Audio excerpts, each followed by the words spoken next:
Ikigai एक जापानी शब्द है जिसका मतलब होता है जीने का कारण या वो चीज जो आपको सुबह उठने की वजह देती है।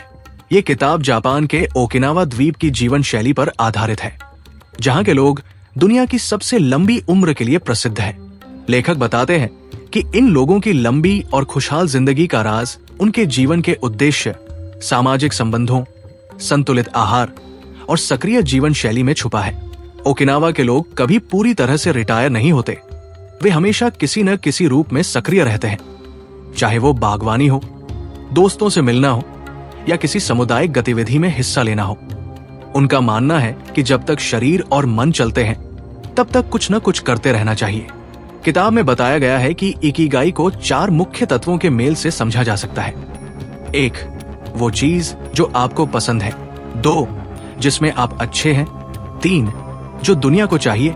और 4, जिससे आप पैसे कमा सकते हैं। जब ये चारों बातें मिल जाएं, वहीं से इकिगाई शुरू होता है। लेखक कहते हैं कि हर किसी का इकिगाई अलग होता है और इसे खोजने के लिए आत्मविश्लेषण और धैर्य की जरूरत होती है। इसके लिए उन्होंने कुछ प्रश्न भी सुझाए हैं, जैसे मुझे क्या करना पसंद है, मैं किस चीज में अच्छा हूं, दुनिया को किस चीज की जरूरत है और मैं किससे पैसा कमा सकता हूं। इन सवालों के जवाब ढूंढते हुए व्यक्ति अपने इकिगाई के करीब पहुंच सकता है। ओकिनावा के लोगों की जीवन शैली में कुछ खास आदतें हैं जो उनकी लंबी उम्र में मदद करती है। वे हारा हाचीबू के सिद्धांत का पालन करते हैं, जिसका मतलब है कि वे अपना पेट 80% तक भरने के बाद खाना बंद कर देते हैं। उनका आहार मुख्य रूप से ताजे फल, सब्जियां, मछली और कम मात्रा में मांस पर आधारित होता है।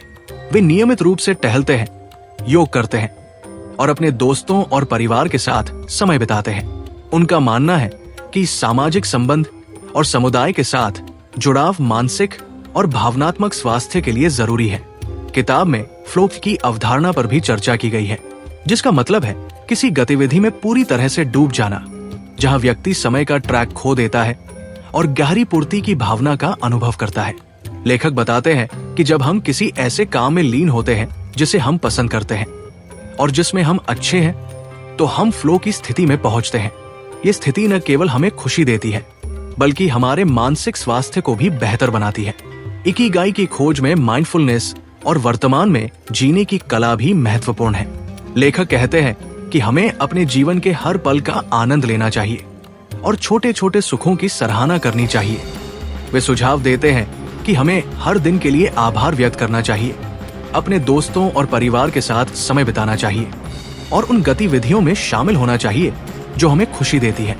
किताब में ये भी बताया गया है कि जीवन में चुनौतियां और असफलताएं आती हैं, लेकिन उनके माध्यम से नेविगेट करने के लिए लचीलापन महत्वपूर्ण है।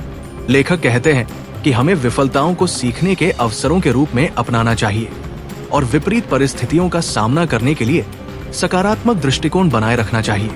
वे बताते हैं कि लचीलापन और सकारात्मक सोच हमें जीवन की कठिनाइयों से उबरने में मदद करती है।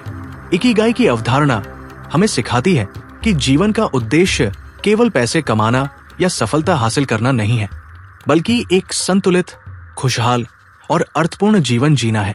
ये किताब हमें अपने जीवन के उद्देश्य को खोजने, उसे अपनाने और उसके अनुसार जीने के लिए प्रेरित करती है।